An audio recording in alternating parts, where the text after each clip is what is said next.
Mnogima u Srbiji je trenutno predstavljena Evropa kao neko ko podržava studente i ko je na strani studenata. Međutim, istina je totalno drugačija.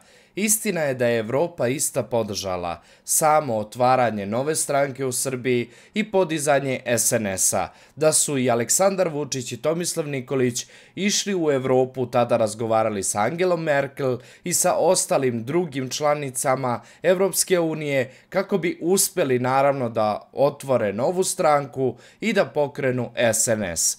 SNS je tada bio podržan 2008. godine od strane Evropske unije kako bi Srbija našla alternativu, kako bi Srbija uspela da izađe iz mraka. Ali međutim, vremenom, pošto je sve videla Evropska unija šta se dešava u Srbiji i itekako je njima odgovarao Aleksandar Vučić za mnoge projekte, gde su uspeli da dobiju jeftinu radnu snagu, gde su uspeli da dobiju mnogo toga, a u stvari ništa nisu morali da daju sem finansija. I to je ono zašto oni podržavaju Aleksandra Vučića i zašto čuvaju Vučićevu politiku. I itekako ne podržavaju studente, niti su ih ikada podržavali. To što podržavaju neki ljudi unutar Evropske unije ili tačnije neki političari, ne mora da znači da Evropa podržava Aleksandra Vučića. Ali na televiziji vidite totalno drugačiju priču i stalno se vrti jedna konstantna priča kako Evropa finansira ove proteste u Srbiji, što potpuno nije tačno. Ali mi smo navikli na laži, na spinovanja, na razorazne medije, oružja koje se koriste kako bi se nešto ugasilo i kako bi se naravno predstavilo narodu da to radi opozicija, da su oni finansirani od stranih obaveštenih službi, da ih finansira Evropska unija, što uopšte nije tačno. Zašto bi neko srušio nekoga sa vlasti, pogotovo Evropu u ovome slučaju Aleksandra Vučića, koji njima donosi na milione eura? Pogotovo sada kada Evropska unija se nalazi u toliko teškoj situaciji da definitivno ne znaju gde će više i šta će se stvarno desiti sa Evropskom unijom. Jer oni imaju toliko problema da ih stvarno ne zanima niti trenutno što se dešava u Srbiji, niti ih zanima kako bi neko smenio Vučića. Jer je itekako njima Vučić potreban zbog mnogih stvari. Jer kako stvari stoje, i Amerika je okrenula leđa Evropskoj uniji i sada Evropska unija mora da traži novo rešenje. Ovo je samo jedan od naslova od svetskih novina koje pišu šta u stvari se dešava u Evropskoj uniji. Oslabljena Europa nije spremna za napade Donalda Trumpa. Donald Trump se vraća u Belu kuću za nekoliko dana. To je pisano pre što je Trump došao na vlast u Americi, tačnije na mesto predsjednika. Nemačka i Francuska ga dočekuju sa nestabilnim vladama. Pored toga, Berlin i Pariz se suočavaju sa velikim ekonomskim i finansijskim problemom. Stoga, te priče kako neko naravno podržava studente da bi srušili Vučića koji trenutno njima donosi pare, a oni su u finansijskoj krizi, ne piju vodu. Takođe, postoji nekoliko faktora zašto Evropska unija trenutno nije u mogućnosti da podrži bilo kakvo rušenje vlade ili ti miješanje u bilo čega, bilo gde jednostavno ima trenutno profit. Finansijski problemi i politički izazovi u Evropskoj uniji česti su rezultati složenih unutrašnjih i globalnih faktora. Evo nekoliko ključnih razloga za aktuelne probleme. Ekonomska nezavisnost i inflacija. Globalna inflacija, porast cena energenata, posebno nakon rata u Ukrajini, sirovina i hrane uzrokuju finansijske pritiske na građane i vladu. Što znači da Evropska unija ima ozbiljnih problema što se tiče same inflacije. Energetska kriza, završetak zavisnosti od ruskoga gasa stvorio je dodatne troškove, a prelazak na zelenu energiju zahteva velika ulaganja. Zaduženost država. Mnoge zemlje u Evropi poput Italije i Grčke imaju visok javni dug, što otežava stabilizaciju ekonomije. Zar vi mislite stvarno zemlja poput Evropske unije, to jest tačnije ta unija koju su stvorili, želi da smeni Vučića koji im itekako daje jeftinu radnu snagu, koji im daje potrebne proizvode, žitarice, koji im daje energente kada je potrebno, pošto Srbija dobija energentne od Ruske federacije? Da li stvarno se zapitate ikada, da li stvarno ta priča pije vodu da Evropa podržava studente da unište Vučića kako bi oni naravno doveli nekoga drugoga na vlast? Kada Vučić već radi sve ono što oni žele i itekako prija Evropskoj uniji. Mislim da Evropa niti bi ulagala trenutno novac novac, niti bi pravila sebi dodatne probleme kada već imaju svoga igrača.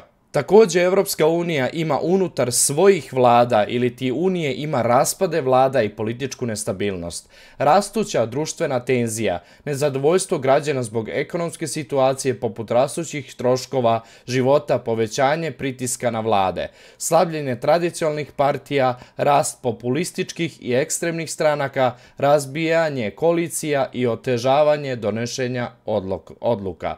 Migrantska kriza, pojačan priliv migranata stvara tenziju među državnim članicama koje se ne slažu oko politike azila i raspodele odgovornosti.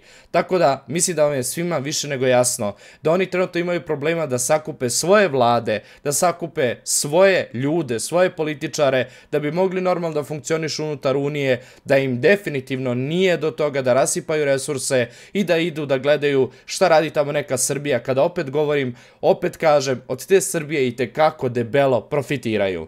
Koliko sama Evropa ima problema, govori vam i to da je danas Ursula von der Leyen 23.1.2025. godine zvala indijskog premijera da se sastane sa njime i da priča o mogućnosti saradnje BRICS-a i Evropske unije. Ljudi, jel vi razumete o čemu ja pričam? BRICS i Evropska unija, jer se Evropa nalazi u toliko velikom problemu oko energenata i drugih stvari, jer je Amerika okrenula leđa dolaskom Donalda Trumpa na vlast samoj Evropskoj uniji, gde sada Amerika traži od Evrope ozbiljne pare i gde traži od Evrope da se normalizuje. A pošto Evropa želi da podržava sukob u Ukrajini, želi i dalje da igra svoju igru i tekako se Evropa nalazi u ozbiljnom problemu. Tako da će po prvi put u istoriji jedan evropski zvaničnik bukvalno ići da moli Indijce koji su jedan od glavnih članova BRICS-a da se tu sklopi neki dogovor i sporazum o saradnji između BRICS unije i Evropske unije. To vam govori koliko je u stvari Evropska unija u problemu i koliko im nikako ne treba nestabilnost i koliko im itekako ne treba da smene Aleksandra Vučića i da podrže studente. I onda naravno svaki normalan čovek dolazi do zaključka. Evropska unija definitivno ne želi da podrži ono što se dešava u Srbiji, tačnije želi da podrži studente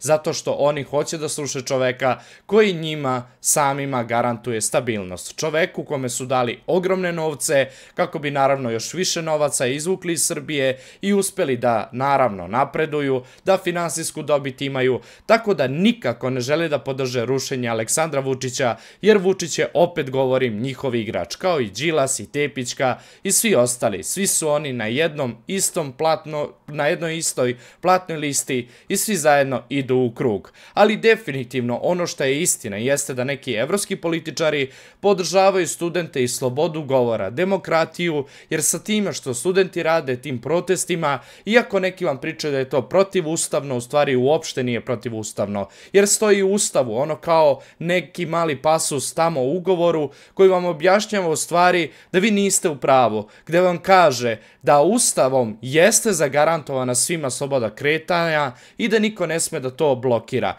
Međutim, ukoliko se sakupi dovoljan broj građana koji mirovnim putem iskazuju svoje nezadovoljstvo kroz proteste, to se smatra demokratskim odgovorom i to je potpuno legitimno. Čak i ne mora biti prijavljeno, jer bukvalno može da se sakupi grupa ljudi koja itekako može da izrazi svoje nezadovoljstvo. E sad, ukoliko su ti, ljudi koji su sakupili protestanti, prave tu velike probleme u demonstracijama, vandalizam i ostalo, to više onda nisu demokratski protesti i zbog toga krivično mogu da odgovaraju. A to se ne dešava na ovim protestima, mislim, bar se nije dešavalo, sem onih ludaka koji su nažalost uletali sa automobilima u masu studenta i neki koji su se koškali, koji su hteli da izazovu sukobe sa samim studentima. Stoga, dobro još jednom razmislite, kada vam serviraju priču kako nevladine organizacije, Evropska unija i svi ostali finansiraju studente kako bi srušili Aleksandra Vučića.